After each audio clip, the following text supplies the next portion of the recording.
বসরি। এই মহিলা একটা দ্বিতীয় রাবিয়া বসরি জনাব জগৎ জেনে নয় কি এর মধ্যে খাতুনে জান্নাতের কোনো পরিচয় পাওয়া যাচ্ছে।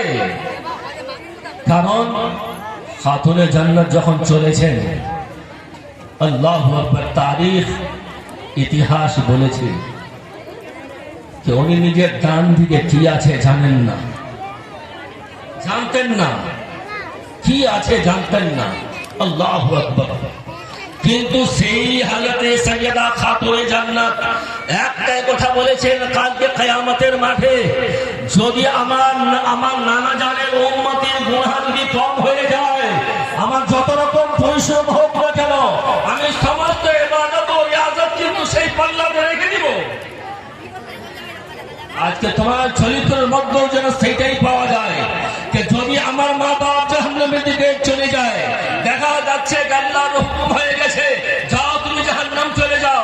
পরিবর্তন হলে তোমার ইবাদত ও রিয়াজত অতটুকুই কি তোমার মধ্যে যতটুকু ইশকে রাসূল রয়েছে সবটা তোমাকে সেই দায়ে লাগিয়ে দিতে হবে। যেন রব তাবারক ওয়া তাআলাকে বলা হয়, হে রব্বে কারীম, তুমি তো আমাকে এই জন্য এই বিদ্যা দান করেছো।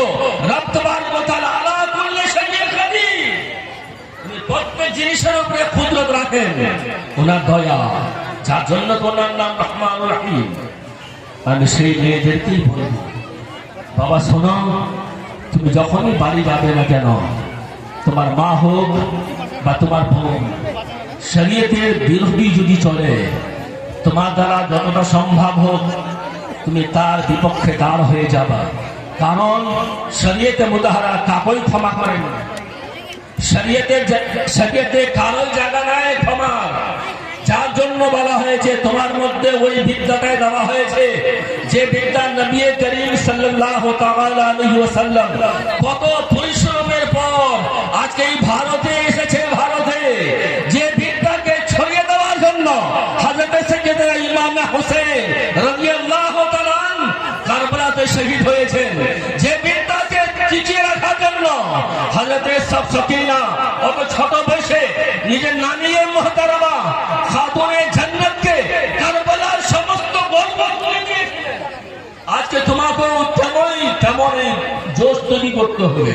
মা শোনো, কালকে তুমি যখন এই মায়ের সাথে ছিলে অনেক ভুল করেছ, অনেক তোমার ত্রুটি হয়েছে।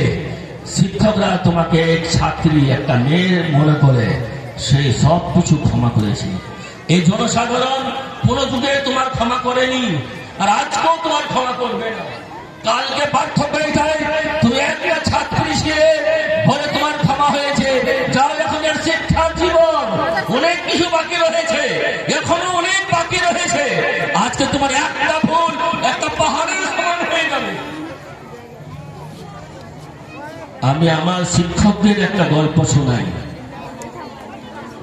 যখন আমাদের 10 তারিখ ফাজিলাতের বিদায়ের সময় হয়েছিল, কোন ছেলে, কোন সাথী, কোন বন্ধু, কোন শিক্ষক এরকম ছিল না যার চোখে জল ছিল,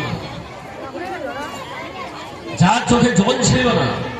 আজকে যদিও সেই যুগটা নাই, কিন্তু তোমাদেরকে জেগে উঠতে হবে, তোমাদের মনকে জেগে তুলতে হবে। প্লাস এই শিক্ষা অর্জন করে নেওয়ার পরেই বাড়ি গিয়ে আমি একজন আলিমা হয়ে গেছি, বাস অনেক কিছু শিক্ষা এখনো তোমার বন্ধ হয়নি। আর তোমাকে যেটা তোমার মাদ্রাসার লাইনে বলা হয়েছে, তোমাকে আট বইয়ের মোতালা অবশ্যই কর্তব্য তোমার। অতএব তোমাকে আবার আট বইয়ের মোতালা সারা জীবন রাখতে হবে। ওই বইগুলোর যে বইগুলো যদি তুমি হাদিস ও কোরআন থেকে সংগ্রহ করতে না পারো, তাহলে আমাদের বড় বড় আলিমদের লেখা বইগুলোই তোমাকে সংগ্রহ করে সেই বইগুলোই মোতালার মধ্যে রাখতে হবে। এটাই তোমার কর্তব্য। তো তুমি নতুন জিনিস তোমার জীবনের তুমি তুলে ধরতে পারবা এবং নিজের জীবনটা গড়ে দিতে পারবা। কারণ শিক্ষার জীবনটা এরকম ছিল, কোন সময় খেলাধুলা, কোন সময় ঘুমিয়ে থাকা, কোন সময় ইবাদতে, কোন সময় বই মুখস্থ করা, জবানি করা ইত্যাদি তো পার হয়ে গেছে। আসল জীবন তোমাদের এখন আরম্ভ হয়েছে। বাস এনারা তোমাকে একটা সুন্দর রাস্তা দেখিয়ে দিয়েছেন।